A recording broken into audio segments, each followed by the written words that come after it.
எல்லாருக்கும் வணக்கங்க. இன்னைக்கு வீடியோவில் நான் வரகரிசி வச்சு குழந்தைங்களுக்கு ரொம்பவே ஹெல்த்தியான ஒரு பிரேக்ஃபாஸ்ட் ரெசிபி தான் ஷேர் பண்ணியிருக்கிறேங்க. ஹோப் இந்த வீடியோ யூஸ்ஃபுல்லாக இருக்கும்னு நினைக்கிறேன். ஸோ இது பண்ணுறதுக்கு வரகரிசி 1 கப் அளவுக்கு அளந்து எடுத்துக்கிறேன். இது 3 பேர் தாராளமாக சாப்பிட்லாங்க. ஸோ இதை ஒரு பவுலில் மாற்றிட்டு 2லேருந்து 3 தடவை நல்லா வாஷ் பண்ணி கொண்டு வந்துடலாம்.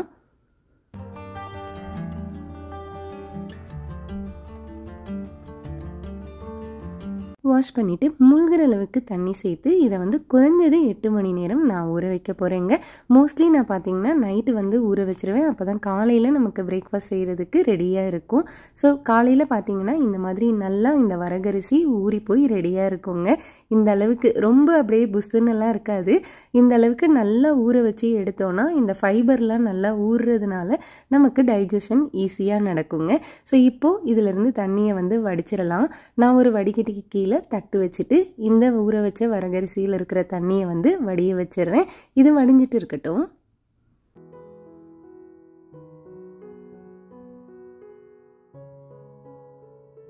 நான் 1 கப் அளவுக்கு தேங்காய் இந்த மாதிரி கட் பண்ணி கொண்டு வந்திருக்கிறேங்க. இந்த தேங்காயிலேருந்து நம்ம அரைச்சி திக்கான தேங்காய் பால், தின்னான தேங்காய் பால் தனித்தனியாக எடுக்க போகிறோம்.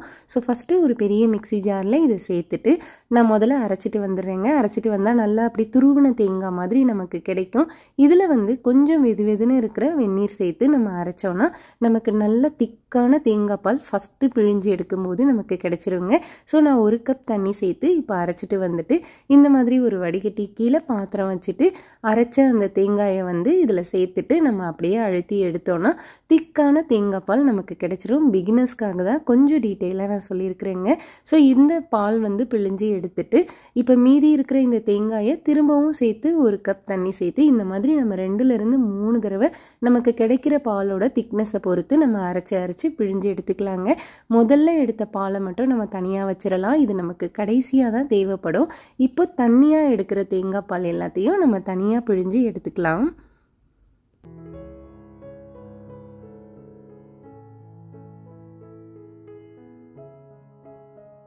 இப்போ இதை தனியாக வச்சுட்டு நம்ம பிழிஞ்செடுத்த தேங்காய் பாலை அளந்து எடுத்துக்கலாங்க.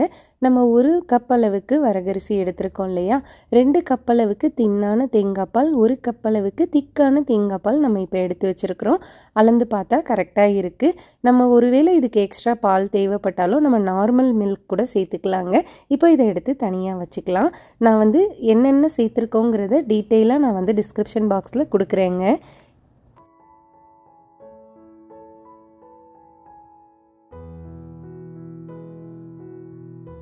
இப்போ ஒரு அடி கனமாக இருக்கிற பாத்திரம் எடுத்துக்கலாங்க. இதில் நம்ம ஊற வச்சு வடித்து வச்சுருக்கிற வரகரிசியை டைரெக்டாக சேர்த்துடலாம்.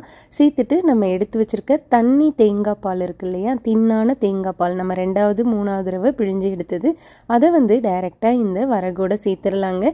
சேர்த்துட்டு இந்த வரகரிசியை நான் தேங்காய் பால் மட்டும் சேர்த்து தான் குக் பண்ண போகிறேங்க. ஆனால் இது பார்த்திங்கன்னா மீடியம் ஃப்ளேமில், உங்கள் அடுப்பில் எது லோ ஃப்ளேம் இருக்கோ அதில் வச்சுட்டு நம்ம வரகரிசி தேங்காய் பால் சேர்த்துட்டு லைட்டாக இந்த மாதிரி ஒரு மிக்ஸ் பண்ணி விட்டுட்டு மூடி போட்டு வச்சுட்டோன்னா 10லேருந்து 12 நிமிஷத்துக்குள்ளே பார்த்தீங்கன்னா வரகரிசி இந்த தேங்காய் பால் எல்லாத்தையும் உறிஞ்சி எடுத்து நல்லா அப்படியே உதிரியாக நமக்கு வெந்து வந்துடும். எனக்கு கரெக்டாக 12 நிமிஷத்துலேயே பார்த்தீங்கன்னா இந்த அளவுக்கு நல்லா வெந்து வந்துருச்சுங்க. இப்போ நல்லா ஒரு மிக்ஸ் பண்ணி விட்டுறலாம். அடி பிடிக்காமல் இருக்கணுங்கிறதுக்காக அடுப்பு ரொம்ப லோ ஃப்ளேமில் தான் இருக்குது. நான் இப்போ கையில் எடுத்து காட்டுறேன் பாருங்கள்.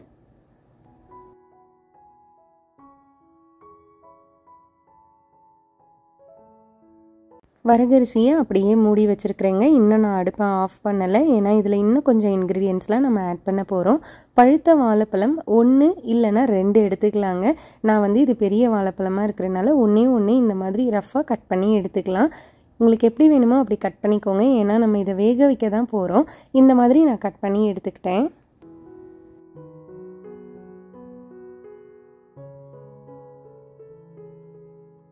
வரகரிசி தேங்காய் பாலில் நல்லா வெந்ததுக்கு அப்புறமா தான் நம்ம வெட்டி எடுத்து வச்சிருக்கிற வாழைப்பழத்தை இதோட சேர்க்கணுங்க. ஆரம்பத்திலேயே சேர்த்திங்கன்னா வாழைப்பழம் அப்படியே கொல கொலன்னு ஆகிடும். வரகரிசி சரியாக வெந்து வராது. இப்போ இந்த பழத்தை சேர்த்துட்டு இது எல்லாத்தையும் நல்லா ஒரு மிக்ஸ் பண்ணி விட்டுறலாம்.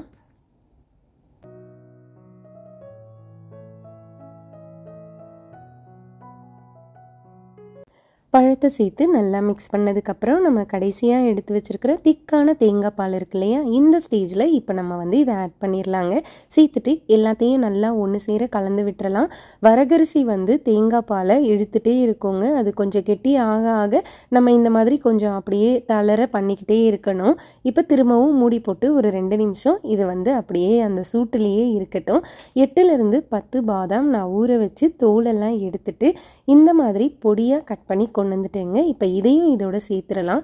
எல்லாமே 1 by 1 தான் சேர்க்கணும். ஆரம்பத்திலே சேர்த்தோன்னா ஆல்மண்ட்ஸ் வந்து பார்த்திங்கன்னா அப்படியே கொஞ்சம் திக்காகிடும். அப்போ நமக்கு வந்து சரியான கன்சிஸ்டன்சி கிடைக்காது. ஸோ இப்போ இதையும் சேர்த்துட்டு நல்லா மிக்ஸ் பண்ணி விட்டுறலாம்.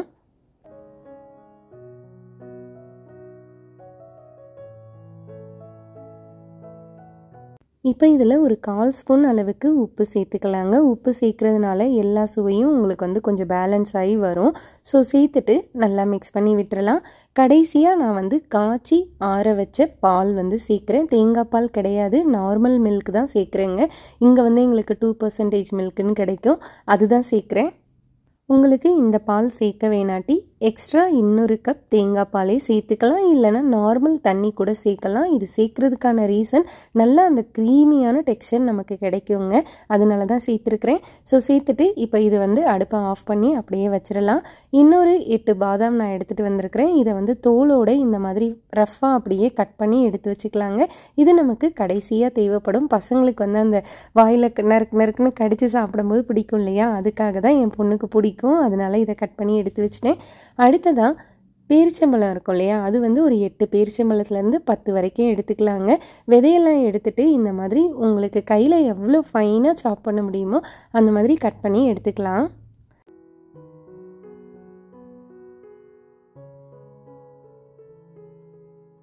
இந்த மாதிரி டேட்ஸ் சேர்க்கறதுனால நேச்சுரலாகவே பார்த்தீங்கன்னா குழந்தைங்களுக்கு அந்த இனிப்பு டேஸ்ட் வந்து ரொம்ப பிடிக்கும் இல்லையா, அப்போ அதனால் கொஞ்சம் கூட நம்ம வந்து சேர்த்துக்கலாம்.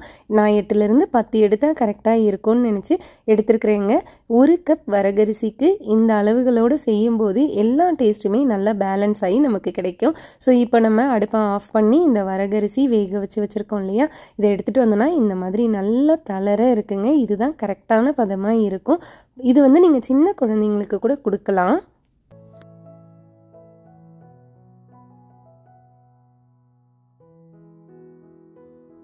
ஹரிதாக்கு இன்றைக்கி காலையில் பிரேக்ஃபாஸ்ட்டுக்கு இந்த வரகரிசி கஞ்சி தான், வரகரிசி தேங்காய் பால் கஞ்சி மாதிரி தான் நான் பண்ணி கொடுத்தேங்க. அவளுக்கு ரொம்ப பிடிச்சிருந்தது. மேலே வந்து இதை இன்னும் கொஞ்சம் தளர ஆக்கணுங்கிறதுக்காக கொஞ்சமாக பால் சேர்த்துட்டு நம்ம கட் பண்ணி எடுத்து வச்சுருக்கிற பேரிச்சம்பழத்தை அப்படியே இதில் ஃபுல்லாக மேலே கவர் ஆகிற மாதிரி தூவி விட்டுறலாங்க. சேர்த்துட்டு நம்ம இன்னும் ஆல்மண்ட்ஸ் வேறு கட் பண்ணி வச்சுருக்குறோம் இல்லையா, அதையும் இது மேலே சேர்த்துடலாம். சேர்த்துட்டு கடைசியாக சும்மா அவளை ஏமாற்றணுங்கிறதுக்காக நான் வந்து ஒரு 1/2 ஸ்பூன் அளவுக்கு சர்க்கரையும் மேலே லைட்டாக அப்படி தூவி இருக்கிறேங்க. அப்போ ஃபஸ்ட்டு வாய் எடுத்து சாப்பிடும்போது இனிப்பாக அப்படியே அவங்களுக்கு பிடிச்ச டேஸ்ட்டில் இருக்குமா, அதுக்கப்புறம் அப்படியே சாப்பிட்ருவாங்க. இந்த சுகர் ஆட் பண்ணது வந்து ஆப்ஷனல் தான், உங்களுக்கு வேணாட்டி நீங்கள் சேர்க்க வேணாங்க. எக்ஸ்ட்ரா இனிப்பு வேணும்னா எக்ஸ்ட்ரா நீங்கள் வாழைப்பழம் கூட சேர்த்து பண்ணிக்கலாம். இது வந்து நிஜமாகவே ரொம்ப டேஸ்ட்டாக இருக்குங்க. சின்ன குழந்தைங்கள்லேருந்து பெரியவங்க வரைக்கும் நம்ம சாப்பிடலாம். நமக்கு இனிப்பு சேர்க்க வேணாட்டி நம்ம தேங்காய் பாலில் குக் பண்ணிவிட்டு அப்படியே சாப்பிட்டா கூட இது சூப்பராக இருக்குங்க. ஹோப் இந்த வீடியோ உங்கள் எல்லாருக்கும் ரொம்ப பிடிச்சிருக்குன்னு நினைக்கிறேன். இந்த வீடியோ பிடிச்சிருந்ததுன்னா ப்ளீஸ் ஒரு லைக் பண்ணுங்கள். நம்ம சேனலை இதான் நீங்கள் ஃபஸ்ட் டைம் பார்க்குறீங்கன்னா மறக்காமல் சிம்ப்ளி தமிழ் ஹன்ஸ்வில்க்கு சப்ஸ்கிரைப் பண்ணுங்கள், லைக் பண்ணுங்கள், ஷேர் பண்ணுங்கள். தொடர்ந்து வீடியோ பார்த்துட்டு கமெண்ட் பண்ணுற எல்லா நல்ல உள்ளங்களுக்கும் ரொம்ப ரொம்ப தேங்க்ஸ் ஃப்ரெண்ட்ஸ். தேங்க்ஸ் ஃபார் வாட்சிங்.